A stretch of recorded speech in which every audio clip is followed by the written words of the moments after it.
This is Tom Fox. I'd like to welcome you to the newest addition to the Compliance Podcast Network, the Compliance Tip of the Day. This is the podcast where you bring you daily insights and practical advice on navigating the ever-evolving landscape of compliance requirements. Whether you're a seasoned compliance professional or just starting your journey, my aim in this podcast is to provide you with a bite-sized, actionable tip to help you stay on top of your compliance game. Join us as we explore the latest trends from the Department of Justice, share some best practices, demystify complex compliance issues to help keep your organization doing business ethically and in compliance, and at the end of the day, more profitably. Tune in daily for your dose of compliance wisdom. Let's make compliance a little less daunting, one tip at a time. Now a word from the sponsor of the Compliance Podcast Network, Ethico. In compliance, the value of anonymous reporting is undeniable. But with Ethico, anonymity doesn't mean a loss of connection. Our blinded, two-way communication fosters an environment of trust and confidentiality, encouraging open and honest dialogue. It's not just about receiving reports. It's about understanding the story behind each one, creating a culture of integrity and respect. Transform your approach to anonymous reporting with Ethico. Begin your journey at ethico.com/CPN, where you can book a demo, access an exclusive white paper by Tom Fox titled The ROI of Compliance, and utilize our free ROI calculator. Welcome to the Compliance Tip of the Day for March 22, 2024. Yesterday we looked at your triage protocol. Today we want to look at your investigative protocol. Having a properly scoped investigation is critical for every compliance program. Today, I take these remarks from a speech I heard from Jay Martin, the former Chief Compliance Officer at Baker Hughes, and Jackie Trevino, Senior Director, Head of Global Advisory Services at SAI Global.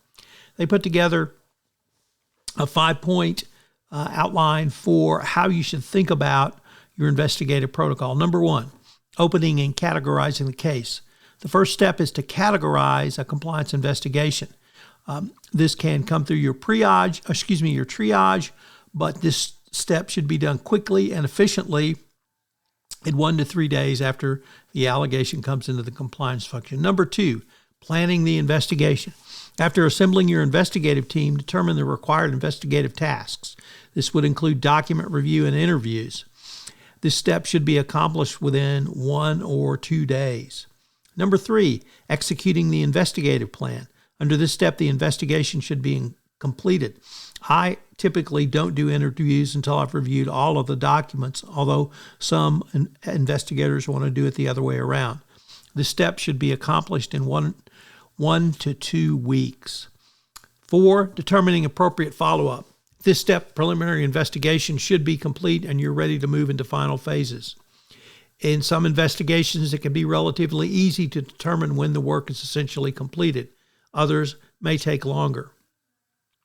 At this step, if there are findings of specific or discrete allegations of corruption and bribery, a decision must be made how to handle these findings going forward. Number 5, close the case.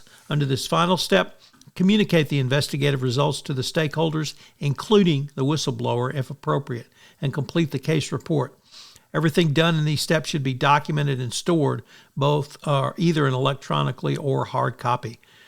Your case report is completed, and this step should be completed within 1 week.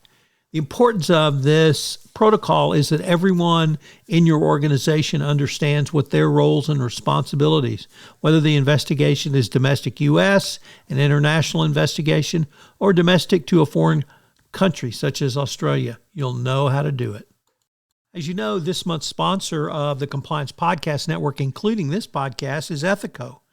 Have you ever wondered about the ROI of your compliance program or had concerns with presenting budget proposals to your CFO? Well, I partnered with Ethico to write a white paper on the ROI of compliance and how you can think through compliance as an investment strategy. Ethico has put together a ROI calculator for you. Check them out on the website. This is Tom Fox again. This new podcast, Compliance Tip of the Day, will appear daily. And frankly, it's one of the most requested topics for a podcast that I get on a regular basis. It's going to be short and sweet with one tip with some takeaways that you can utilize to implement into your compliance program.